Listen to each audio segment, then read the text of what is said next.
Hi, everybody. Gay Lewis here. Have a question for you. Have you ever experienced deep-seated loneliness or grief? Well, I'm kind of experiencing both, mostly grief. But as if you've been keeping up with my blogs or um, other YouTube posts, you know that our daughter recently passed away. And I know where she is, up there, but she's not down here. And I'll see her again up there. But she had a really good hospice company, and the chaplain would come by and see her once a month, and usually I was there. And if I wasn't, he'd call and put me on the phone so I could listen to their conversation. Although Shelley mostly listened at that later stage in life, that was about all she could do, but she did. And he would sing, give songs for her, get songs that call him up on his iPad, and he would quote scripture, and then he'd close with a little devotional. Very nice man. And since then, excuse me, since then he's been sending me some letters. Nice, they're form letters, but that's okay. And this last one that I received yesterday, it was some expectations and a list of expectations to expect. Let me read you some of them that stood out to me. It said, your grief may find yourself having a number of physical reactions. Well, it seems like I'm growing like a weed. I'm eating too much. I always do when I'm stressed, or it's a comfort food, grief. So I guess I'm eating too much and not doing enough about it. So that kind of bothers me. And then this one really struck home with me. It says, you may have a lack of self-concern, or others may seem to. Well,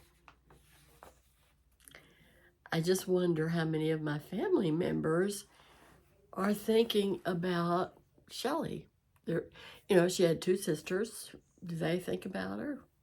Her dad, her children, friends, other family members?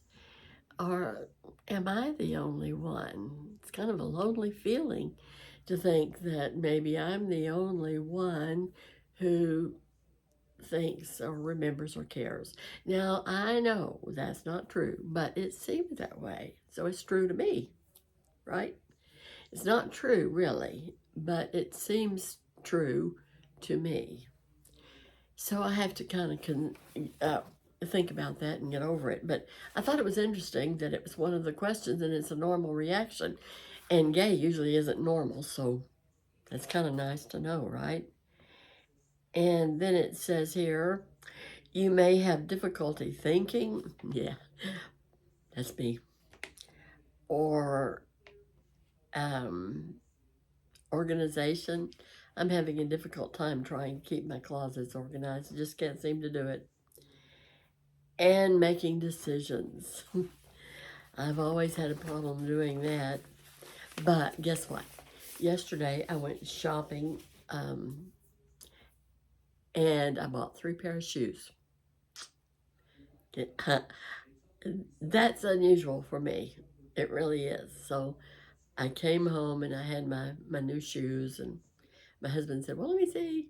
He likes shoes too. Anyway, I'm keeping them, even though uh,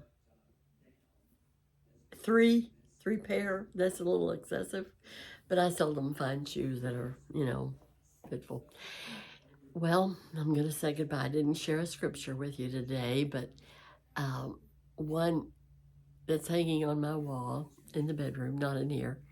It says, I can do all things through Christ who strengthens me. It's Philippians 4:13, I think. And I looked at it and I said, well, Lord, you've got me through a lot of things, like my little Shelley. But there's some things that's still going on that I need your help with. And then it kind of changed that verse and said, I can do all things because of the mercy of Christ. It said I can do all things who strengthens me through Christ. Well, I can do all things through the mercy of Christ because he is merciful. And he's forgiven me of my sins and given me beautiful things in life, including the little daughter that is up there with him now. Have a good day. And just remember, if you are feeling lonely, like me, if you're feeling grief and sadness, like me, he's there. Jesus is there to help and support. Love you guys. Love you. Bye.